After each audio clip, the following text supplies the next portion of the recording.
Jitan Ram Manjhi Rajya Sabha seat के लिए एकदम से अड़ गए हैं। कह रहे हैं कि अमित शाह ने वादा किया था और जो वादा किया तो निभाना पड़ेगा। और इधर देख लीजिए, राज्यसभा सीट के लिए ही उपेंद्र कुशवाहा का क्या हाल हो रखा है। उपेंद्र कुशवाहा खुद परेशान हुए हैं, उनकी पार्टी टूट रही है साहब। और इधर जीतन राम मांझी का जिद जो है वो खत्म होने का नाम नहीं ले रहा। तो क्या ये मान लिया जाए कि उपेंद्र कुशवाहा के साथ साथ जीतन राम मांझी की भी पार्टी का 2-3-4 हो जाएगा, या फिर जीतन राम मांझी कुछ हटके करने वाले हैं साहब। पूरी कहानी आपको बताएंगे, सब कुछ से आपको रूबरू कराएंगे। लेकिन उससे पहले मेरा परिचय जान लीजिए। मेरा नाम है रजत और आप जनता जंक्शन देख रहे हैं। सबसे पहले इस बात को समझिए कि जीतन राम मांझी धारा के विपरीत बहने वाले एक राजनेता हैं। मतलब सब लोग अलग बह रहा होगा तो जीतन राम मांझी अलग जा रहे होंगे, क्योंकि हर बार उनके बयान अपने ही नेताओं को घेर देता है और उनके जो नेता कहते हैं कि यार क्या किया जाए मांझी जी का। अब इस बार मांझी जी जिद ठान के बैठे हैं कि हमारे यहां से एक राज्यसभा जाना चाहिए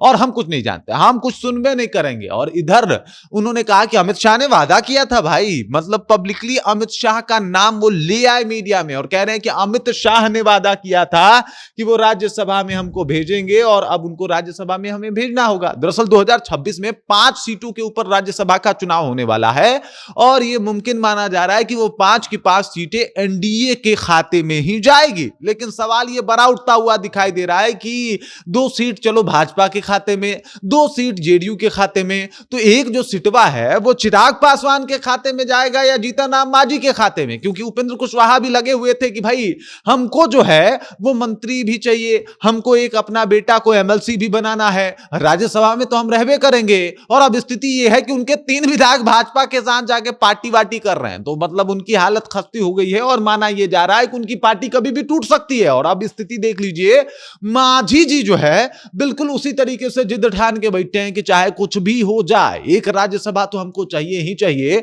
और इसके लिए मतलब आर पार की लड़ाई लड़ेंगे।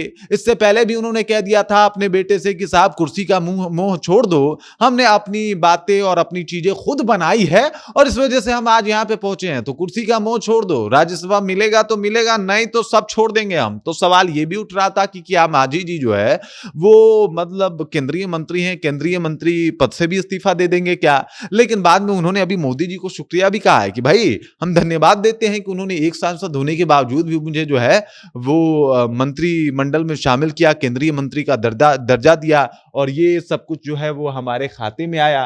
तो मांझी जी ने ये बात बता दिया है। लेकिन सवाल ये उठ रहा है कि मांझी जी अभी भी नाराज चल रहे हैं, परेशान चल रहे हैं। दिक्कत की बात यह है कि राज्यसभा का जो चुनाव होने वाला है 2026 में 5 सीटों के ऊपर, उसमें से एक सीट मांझी जी को किसी हाल में चाहिए। दरअसल वो चिराग पासवान के खाते में जाने नहीं दे सकते, क्योंकि और चिराग पासवान राज्यसभा में भी पहुंच गए तो हर तरफ उनका जलवायु जलाल होगा, हर तरफ उनका जो है वो माहौल होगा और हर तरफ चिराग पासवान छा जाएंगे। दलितों वाला बात हो जाएगा कि दलितों का बेहतर और बड़ा नेता कौन, तो चिराग पासवान हो जाएंगे और ये एकदम कंफर्म हो जाएंगे क्योंकि सांसद उनके हैं ही और उसके अलावा विधायक उनसे ज्यादा हैं। अब राज्यसभा में भी वो जाएंगे और एमएलसी भी उनके इस बार बनेंगे। तो भाई साहब हम इनके पास क्या बचेगा। और इसी बात से ये परेशान है। संतोष सुमन को सीधा निर्देश दे दिया है और कहा है कि भाई साहब उन्होंने हमारे बेटे से वादा किया था, हमसे वादा किया था कि भाई हम एक राज्यसभा भेजेंगे, लेकिन वो भेजे नहीं और इस वजह से अब हमें बुरा भी लग रहा है। तो मतलब अमित शाह के वादे को लेके वो इस बार